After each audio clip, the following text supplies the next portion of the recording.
نحمدہ ونصلی علی رسولہ الکریم اما بعد۔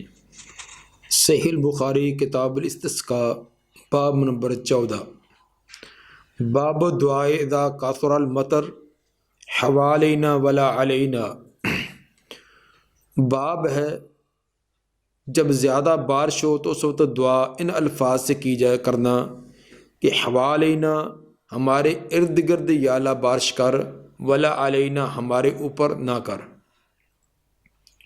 شاہ ولی اللہ رحمہ اللہ شرح تراجم بخاری میں فرماتے ہیں کہ جب بارش زیادہ ہو تو اس وقت دعا انتہائی پر حکمت الفاظ کے ساتھ کرنی چاہیے، کیونکہ بارش یہ اللہ کی رحمت ہے۔ تو رحمت کو روکنے کے لیے کہ مناسب الفاظ ہونے چاہیے، جس طرح کہ نبی صلی اللہ علیہ وسلم نے یہ ہمیں سکھلائے کہ آپ نے حوالینا ولا علینا کے الفاظ فرمائے کہ بارش ہمارے ارد گرد علاقوں میں ہو جہاں ضرورت ہے، خصوصاً جنگلوں میں، پہاڑوں میں اور وادیوں میں، تاکہ وہاں بارش ہوگی، طرح طرح کی نباتات اگیں گی اور ان کا بھی ہمیں فائدہ ہوگا۔ تو بارش کو روکنے کا نہیں کہا کہ بارش ہم سے روک دے، کیونکہ بارش اللہ کی رحمت ہے، رحمت کو روکنے کے لیے اس طرح کے الفاظ استعمال نہ کیے جائیں۔ گویا کہ نبی صلی اللہ علیہ وآلہ وسلم نے ایسے موقع پر بھی کہ کثرت باران کے موقع پر ہمیں کن الفاظ سے دعا کرنی چاہیے وہ بھی سکھلائی ہے۔ حدیث نمبر 1021 قال حدثنا محمد بن ابی بکر قال حدثنا مؤتمر عن عبید اللہ عن ثابت عن انس قال كان النبی صلی اللہ علیہ وسلم یخطب یوم جمعۃ۔ حضرت انس رضی اللہ تعالیٰ عنہ فرماتے ہیں کہ ایک دن نبی صلی اللہ علیہ وسلم جمعے کا خطبہ ارشاد فرما رہے تھے۔ فقام الناس فصاحوا، لوگ کھڑے ہوئے اور چلانے لگے، لوگ کھڑے ہوئے بول اٹھے، چلا اٹھے۔ فقالوا یا رسول اللہ، کہنے لگے اے اللہ کے رسول، قحط المطر، بارش رک گئی، واحمرت الشجر، درخت پیلے ہو گئے، بارش نہ ہونے کی وجہ سے وہ مرجھا گئے، پیلے ہو گئے، وحلقت البہائم، اور چپائے ہلاک ہو گئے۔ فادعوا اللہ یسقینا، اللہ سے دعا کیجیے کہ اللہ ہمیں بارش دے۔ فقال اللہم اسقنا مرتین، آپ نے 2 مرتبہ یہ دعا کی یا اللہ ہمیں بارش دے، ہمیں بارش دے۔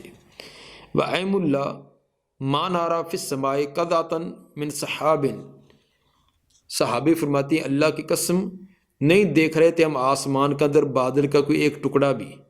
دعا سے پہلے تا حد نظر آسمان پر کوئی بادل کا ایک ٹکڑا بھی نظر نہیں آ رہا تھا، لیکن جب آپ نے دعا کی فَنَشَأَتْ سَحَابَةٌ وَأَمْطَرَتْ، پیدا ہوئی ایک بادلی پس وہ برسی۔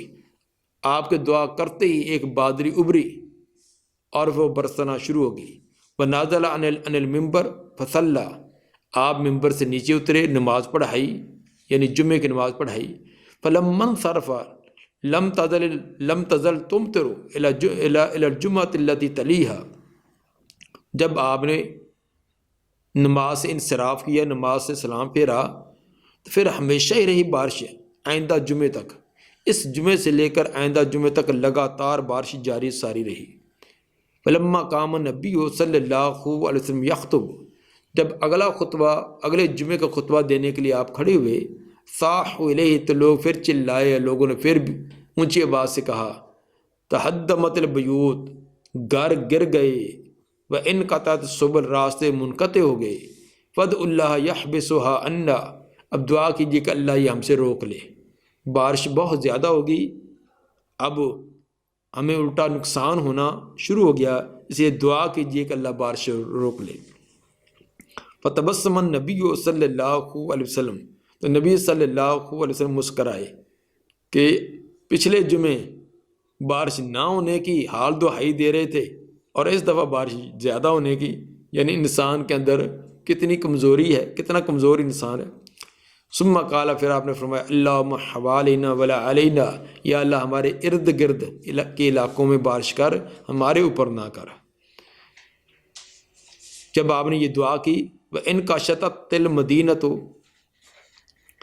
فجعلت تمطر حولها ولا تمطر بالمدینۃ قطرۃ، تو مدینہ سے بادل چھٹ گیا، بس بارش ہو رہی تھی مدینہ کے گرد و نواح میں، اور مدینہ کے اندر ایک قطرہ بھی بارش کا نہ گر رہا تھا۔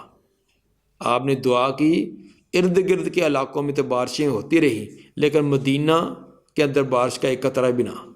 فنظرت الی المدینہ، راوی فرماتے میں نے خود مدینہ کو دیکھا، وَإِنَّ لَفِي مِثْلِ الْإِقْلِيلِ، وہ ایک تاج کی طرح تھا، جیسا تاج گول ہوتا ہے اسی طرح گولائی کے اندر مدینہ کے اوپر تو کوئی بارش نہ تھی، بادل بالکل صاف تھے، اور لیکن جو ارد گرد وہاں بادل وہ جمگٹے تھے اور بادل بارشیں ہو رہی تھی۔ تو نبی صلی اللہ علیہ وسلم نے یہ دعا کا طریقہ سکھلایا کہ بارش طلب کرنے کے لیے انداز کیا ہونا چاہیے اور بارش کو روکنے کا انداز کیا ہونا چاہیے۔ باب نمبر 15، باب دعا فی الاستسقاء قائمہ، باب ہے استسقاء کی دعا، بارش طلب کرنے کی دعا کھڑے ہو کر۔ چونکہ بارش کی دعا میں عاجزی، انکساری، تذلل ہونا چاہیے، تو کھڑے ہو کر دعا کرنا یہ بھی ایک عاجزی کا انداز ہے۔ ویسے تو ہر دعا کے اندر ہی عاجزی، انکساری ہونی چاہیے، لیکن بارش جو کہ ایک قحط ہوتا ہے، تو جس میں تمام انسان بھی، حیوان بھی، اور اسی طرح نباتات بھی اس سے متاثر ہوتی ہیں، اس کی اشد ضرورت ہوتی ہے، تو اب اپنی عاجزی، انکساری اور انتہائی تذلل اس میں اظہار کرنا مقصود اور مطلوب ہوتا ہے، تو کھڑے ہو کر دعا کرنا بھی یہ اسی عاجزی کا ایک انداز ہے۔ حدیث نمبر 1022، وقال لنا ابو نعیم عن زہیر عن ابی اسحاق خرج عبداللہ بن یزید النصاری وخرج معه البراء بن عازب وزید بن ارقم رضی اللہ عنہم۔ ابو اسحاق فرماتے ہیں کہ عبداللہ بن یزید انصاری وہ نکلے، اور ان کے ساتھ براء بن عازب و زید بن ارقم رضی اللہ عنہما بھی تھے۔ عبداللہ بن یزید انصاری نکلنے سے مراد صحرا کی طرف، کھلے میدان کی طرف نکلے بارش کی دعا کرنے کے لیے۔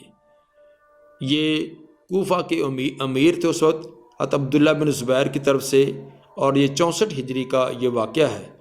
تو قحط سالی ہوئی تھی، تو حضرت عبداللہ بن زبیر رضی اللہ تعالیٰ نے ان کو یہ پیغام بھیجا کہ آپ صلاۃ استسقاء ادا کریں۔ چنانچہ یہ لوگوں کو لے کر کھلے میدان کی طرف نکلے، اور ان کے ساتھ 2 صحابیت براء بن عازب و زید بن ارقم بھی ان کے ساتھ تھے۔ فاستسقى قام بهم على رجليه على غیر منبر، انہوں نے بارش کی دعا کی اور کھڑے ہوئے ان لوگوں کے ساتھ اپنے پاؤں پر، ممبر کے علاوہ، ممبر نہیں تھا، بغیر ممبر کے زمین پر ہی اپنے پاؤں پر کھڑے ہو کر دعا کی۔ فاستسقى ثم صلى رکعتین، بارش کی دعا کی، پھر 2 رکعتیں ادا کی۔ یجہر بالقراءۃ، اس کے اندر قراءت بھی اونچی تھی، 2 رکعتوں کے اندر اونچی قراءت کی۔ ولم یؤذن ولم یقیم، نہ اس کے اندر اذان کا حلف آئے گی اور نہ اقامت، اذان بھی نہیں تھی، اقامت بھی نہیں تھی، رکعتیں 2 تھیں، قراءت اونچی تھی۔ قال ابو اسحاق جو پیچھے عبداللہ بن یزید سے بیان کر رہے ہیں، وہ کہتے ہیں ورا عبداللہ بن یزید النبی صلی اللہ علیہ وسلم، عبداللہ بن یزید انصاری کا نبی صلی اللہ علیہ وسلم کو دیکھنا، آپ کی رؤیت کرنا، یہ ثابت ہے، گویا کہ نبی کو دیکھا ہے تو وہ صحابی ہوئے۔ چونکہ یہ روایت موقوف ہے کہ عبداللہ بن یزید کا یہ فعل اس کے اندر بیان کیا گیا ہے، موقوف وہ تھی جو صحابی تک بات رہے، تو آگے والی روایت کے اندر امام بخاری رحمہ اللہ مرفوع یہ واقعہ بیان فرماتے ہیں، تاکہ پیچھے والی موقوف جو ہے ثابت ہو جائے کہ وہ صحابی کا اپنے فعل نہیں، بلکہ انہوں نے نبی صلی اللہ علیہ وسلم کو یہ فعل کرتے دیکھا، اسی لیے انہوں نے بھی اسی طرح کیا۔ حدیث نمبر 1023، قال حدثنا ابو الیمان قال اخبرنا شعیب بن زہری قال حدثني عباد بن تمیم ان عمه وكان من اصحاب النبی صلی اللہ علیہ وسلم اخبرہ۔ عباد بن تمیم وہ اپنے چچا سے بیان کرتے ہیں اور ان کے چچا نبی صلی اللہ علیہ وسلم کے صحابہ میں سے ہیں۔ وَكَانَ مِنْ أَصْحَابِ النَّبِيِّ صلی اللہ علیہ وسلم، یہ جملہ معترضہ ہے، تو اصل میں عبارت تھی کہ ان عمہ اخبرہ، کہ عباد بن تمیم کو ان کے چچا نے یہ خبر دی، ان کے چچا نے یہ بیان کیا، اور ان کے چچا تھے کون؟ وہ نبی صلی اللہ علیہ وسلم کے صحابہ میں سے تھے۔ صحابی کا اگر نام معلوم نہ بھی ہو تو اس کا کوئی حرج اور نقصان نہیں ہے، کیونکہ صحابہ تمام کی تمام عدول ہیں، عادل ہیں، اس لیے اگر ان کا نام کی تعین نہ بھی ہو تب بھی روایت درست ہے۔ ان نبی صلی اللہ علیہ وسلم خارج بالناس، کہ نبی صلی اللہ علیہ وسلم لوگوں کے ساتھ نکلے، یستسقی لہم، اور بارش کی دعا کی آپ نے ان کے لیے، فقام فدعا اللہ قائما، کھڑے ہوئے آپ نے دعا کی، کھڑے ہو کر ہی اللہ تعالیٰ سے کھڑے ہو کر ہی التجا کی، دعا کی۔ ثم توجہ قبل القبلہ، پھر آپ قبلہ کی طرف متوجہ ہوئے، وحول رداءہ، اپنے چادر کو بھی پلٹا، وہ اس کو چنانچہ ان کو خوب بارش دی گئی۔ جب آپ نے اس انداز میں دعا کی تو اللہ تعالیٰ نے بارش عطا کر دی۔ یہ مرفوع واقعہ ہے کہ نبی صلی اللہ علیہ وسلم نے بھی کھڑے ہو کر، پاؤں پر کھڑے ہو کر دعا کی ہے، تو ثابت ہوا کہ کھڑے ہو کر دعا کرنا یہ کہ بے ادبی نہیں ہے، بلکہ یہ عاجزی انکساری کا ایک انداز ہے۔ باب نمبر 16، باب الجہر بالقراءۃ فی الاستسقاء، باب ہے کہ استسقاء کی نماز کے اندر قراءت جہری کرنا، اونچی آواز سے قراءت کرنا، کیونکہ استسقاء یہ عام طور پر دن کے وقت یہ نماز پڑھی جاتی ہے، اور دن کی نمازیں سری ہوتی ہیں، تو اس کے اندر ایک ابہام تھا کہ استسقاء کی نماز کے اندر بھی شاید قراءت آہستہ ہو، تو امام بخاری رحمہ اللہ یہ صراحت فرمانا چاہتے ہیں کہ صلاۃ استسقاء یہ جہر تھی، کیونکہ لازمی نہیں کہ دن کی تمام نمازیں وہ سری ہی ہوں، یہ طرح کہ عیدین کی نماز اس کی قراءت جہری ہوتی ہے، اسی طرح صلاۃ استسقاء ہے اس کے بھی، اور اس طرح صلاۃ جو ہے گرہن، جو ہے سورج گرہن کی جو نماز ہے وہ بھی، تو یہ تمام کی تمام نمازیں جہری ہوتی ہیں، تو اس کو ظہر عصر کی نمازوں پر قیاس کرنا کہ ان کی قراءت آہستہ ہوتی ہے تو تمام دن کی نماز میں قراءت آہستہ ہو، یہ درست نہیں ہے۔ حدیث نمبر 1024، قال حدثنا ابو نعیم قال حدثنا ابن ابی ذئب عن الزہری عن عباد بن تمیم عن امہ قال خرج النبی صلی اللہ علیہ وسلم یستسقی، آپ باہر کھلے میدان میں نکلے بارش طلب کرنے کے لیے، فتوجہ الی القبلہ، قبلے کی طرف آپ نے رخ کیا، یدعو، دعا کی، وحول رداء، اور اپنے چادر کو بھی پلٹا، ثم صلی رکعتین، پھر 2 رکعتیں پڑھائیں، یجہر فیہما بالقراءۃ، اور قراءت ان کے اندر جہری کی، اونچی آواز سے کی۔ قراءت کون سی تھی، کون سی صورتیں سورہ فاتحہ کے بعد پڑھی گئی، اس کی کوئی صراحت احادیث میں نہیں ہے، اس لیے یہ بات عام ہے، مطلق ہے، جو بھی امام جو ہے وہ پسند کرے وہ قراءت کر سکتا ہے۔ ابن عباس رضی اللہ عنہ کی ایک روایت میں یہ تذکرہ آیا ہے کہ پہلی رکعت میں 7 تکبیریں اور سورۃ الاعلیٰ کی قراءت، اور دوسری رکعت کے اندر 5 تکبیریں اور سورۃ الغاشیہ کی قراءت کی جائے۔ یہ روایت ابن عباس رضی اللہ عنہ کی سنن کبریٰ البیہقی جلد 3 صفحہ 348 پر ہے، لیکن یہ سند کے اعتبار سے انتہائی کمزور ہے، اس لیے یہ قابل حجت اور دلیل نہیں، جیسے کہ شیخ البانی رحمہ اللہ نے ارواح الغلیل جلد 3 صفحہ 134 پر اس کی صراحت کی ہے۔ اس لیے یہ بات عام ہے کہ قراءت کوئی بھی کی جا سکتی ہے، البتہ ان کو پہلی کے اندر سورۃ الاعلیٰ، دوسری کے اندر سورہ غاشیہ جمعے پر قیاس کر کے اگر یہ پڑھ لی جائیں تو یہ کہ اس کو سنت کا درجہ یا لزوم کا درجہ نہیں دیا جا سکتا، البتہ جو تکبیروں کا تذکرہ جو عیدین کی نماز پر قیاس کیا گیا ہے وہ سند کے اعتبار سے انتہائی کمزور ہے۔ باب نمبر 17، باب کیف حول النبی صلی اللہ علیہ وسلم ظہر الی الناس، باب ہے کہ نبی صلی اللہ علیہ وسلم نے اپنی پشت لوگوں کی طرف کیسے پھیری تھی۔ پہلے رخ لوگوں کی طرف تھا، پھر قبلے کی طرف رخ کیا تو لوگوں کی طرف پشت ہوئی ہے، تو یہ آپ نے کیسے انصراف کیسے کیا؟ کیسے سے مراد کہ آپ نے دائیں طرف سے یہ قبلے کی طرف رخ پھیرتے ہوئے دائیں سمت اختیار کی یا بائیں؟ امام بخاری رحمہ اللہ کیفہ کے لفظ سے یہ بیان کرنا چاہتے ہیں کہ حدیث کے اندر اس کی صراحت نہیں ہے کہ آپ دائیں طرف سے گھومے تھے یا بائیں طرف سے۔ جب بات عام ہے تو اس کو عام ہی رکھا جائے، دونوں طرح اس کا جواز ہے۔ البتہ جن روایات میں یہ آتا ہے کہ آپ دائیں طرف کو پسند کرتے تھے، اس عموم کے لحاظ سے اگر کوئی دائیں طرف کو پسند کر لے تو ٹھیک ہے، لیکن اس کو لازم کہنا یہ درست نہ ہوگا۔ حدیث نمبر 1025، قال حدثنا آدم قال حدثنا ابن ابی ذئب عن الزہری عن عباد بن تمیم عن امہ قال رأیت النبی صلی اللہ علیہ وسلم لما خرج یستسقی۔ عباد بن تمیم اپنے چچا سے بیان کرتے ہیں، میں نے دیکھا نبی صلی اللہ علیہ وسلم کو لما خرج یستسقی، جب آپ بارش کی طلب کے لیے کھلے میدان کی طرف نکلے تھے۔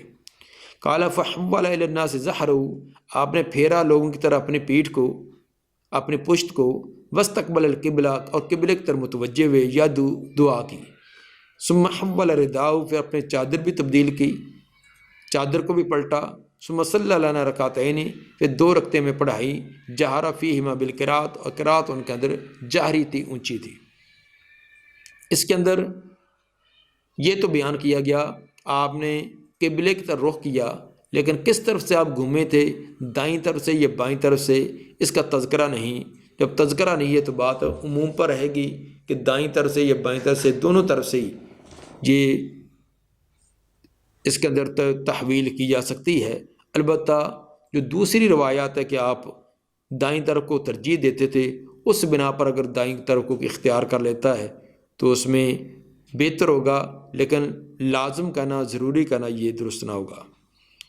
باب نمبر 18، باب صلاۃ الاستسقاء رکعتین، باب ہے کہ صلاۃ استسقاء کی 2 رکعتیں ہیں۔ پیچھے والی روایات سے بھی یہ بات ثابت ہے، لیکن چونکہ امام بخاری رحمہ اللہ ہر مسئلہ کو الگ الگ واضح کرتے ہیں، تو ایک ہی روایت سے کئی مسائل کا الگ الگ استنباط فرماتے ہیں۔ حدیث نمبر 1026، قال حدثنا قتيبة بن سعيد قال حدثنا سفيان عن عبد الله بن ابي بكر عن عباد بن تميم عن عمه ان النبي صلی اللہ علیہ وسلم استسقى، نبی صلی اللہ علیہ وسلم نے بارش کی دعا کی، فصلی رکعتین، اس کے لیے 2 رکعتیں ادا کی، وقلب رداء، اپنی چادر کو بھی پلٹا۔ اس بارے میں ابن عباس رضی اللہ تعالیٰ عنہ کی روایت میں قدر تفصیل بھی ہے کہ آپ تواضع، عاجزی، انکساری کرتے ہوئے سادہ لباس پہنے ہوئے باہر نکلے، کھلے میدان میں گئے، وہاں جا کر 2 رکعتیں ادا کی، اور چادر کو بھی آپ نے الٹا تھا۔ حدیث نمبر باب نمبر 19، باب الاستسقاء فی المصلی، باب نماز استسقاء عیدگاہ میں ادا کرنا۔ مصلی کھلا میدان تھا جو مسجد نبوی کے قریب ہی تھا، تو جنازہ ہے، صلاۃ استسقاء ہے، صلاۃ عیدین ہے، تو اسی طرح صلاۃ سورج گرہن کی نماز ہے، یہ تمام کے تمام آپ اسی کھلی جگہ پر ادا کرتے تھے، تو مصلی اسی جگہ کو کہا جاتا ہے۔ حدیث نمبر 1027، قال حدثنا عبداللہ بن محمد قال حدثنا سفیان عن عبداللہ بن ابی بکر سمع عباد بن تمیم عن عمی قال خرج النبی صلی اللہ علیہ وسلم الی المصلی یستسقی، آپ صلی اللہ علیہ وسلم کھلے میدان کی طرف بارش کی دعا کے لیے نکلے، فاستقبل القبلہ، قبلے کی طرف متوجہ ہوئے، فصلی رکعتین، 2 رکعتیں ادا کی، وقلب رداء، چادر کو بھی پلٹا۔ ثابت ہوا کہ صلاۃ استسقاء کی نماز بھی باہر کھلے میدان میں جا کر ادا کی جائے تاکہ تمام لوگ بھی نکلیں، ایک اس کا خصوصی اہتمام بھی ہو اور اپنی عاجزی انکساری بھی اللہ کے سامنے ظاہر کی جائے۔ قال سفیان فاخبرنی المسعودی عن ابی بکر قال جعل الیمین علی الشمال۔ سفیان فرماتے ہیں مجھے مسعودی نے یہ خبر دی ہے کہ وہ ابو بکر سے بیان کرتے ہیں کہ جعل الیمین علی الشمال، چادر کے پلٹنے کا انداز کیا تھا؟ آپ نے دائیں طرف کو بائیں طرف کیا، جو چادر کی کپڑے کی دائیں طرف سے اس کو بائیں طرف، اور جو بائیں تھی اس کو دائیں طرف۔ اس کی صراحت گزشتہ درس میں کی گئی ہے کہ دو قسم کا، ایک قلب تھا اور ایک اس میں تحویل تھی۔ تو قلب کا معنی ہوتا ہے کہ کپڑے کا نیچے والا حصہ اوپر، اوپر والا نیچے، اور تحویل کا معنی جو دائیں طرف کپڑے کی وہ بائیں طرف اور بائیں جو دائیں طرف۔ یہ گزشتہ درس کے اندر پریکٹیکل طور پر کر کے بھی آپ کو دکھلایا گیا تھا۔ باب نمبر 20، باب استقبال القبلہ فی الاستسقاء۔ باب ہے کہ دعائے استسقاء کے وقت قبلے کی طرف متوجہ ہونا۔ امام خطبے کے دوران تو لازمی طور پر حاضرین کی طرف ہی متوجہ ہوگا۔ جب خطبہ دیا جائے، لوگوں کو بیان کیا جائے، تو پھر تو لوگوں کی طرف رخ ہوگا، تو لوگوں کا رخ قبلے کی طرف ہے تو امام کا لوگوں کی طرف ہوگا، تو قبلے کی طرف لازمی طور پر امام کی پشت ہوگی۔ لیکن جب دعا کرنی ہے تو دعا کے وقت جیسے لوگوں کا رخ قبلے کی طرف ہے، تو امام جو ہے وہ بھی اگر قبلے کی طرف رخ کر کے دعا کرے تو یہ مستحب ہے۔ البتہ جمعہ کا خطبہ میں قبلے کی طرف متوجہ ہونا اور چادر کا پلٹنا یہ ثابت نہیں ہے، تو قبلے جمعے کے خطبے کے دوران جو آپ نے دعا کی تو وہ اسی طرح کی ہے، لوگوں کی طرف آپ کا رخ تھا، قبلے کی طرف پشت تھی۔ لیکن یہ صلاۃ استسقاء کے لیے جو باہر کھلے میدان میں نکلے، اس میں بیان کرنے کے بعد جب خطبہ دیا، یہ دعا کی ہے، تو دعا کے وقت آپ کا رخ آپ نے قبلے کی طرف کیا، جب قبلے کی طرف کیا تو لوگوں کی طرف پشت ہوئی۔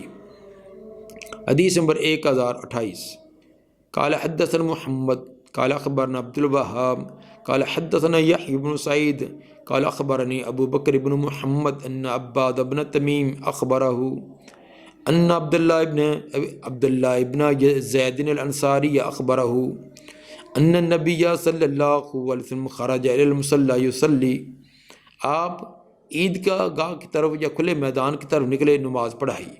وَأَنَّ لَمَّا دعا، جب آپ نے دعا کی، یا فرمایا کہ ارادہ یدعوا، آپ نے دعا کرنے کا ارادہ فرمایا۔ استقبل القبلہ، قبلے کی طرف متوجہ ہوئے، وحول رداء، اپنے چادر کو بھی پلٹا۔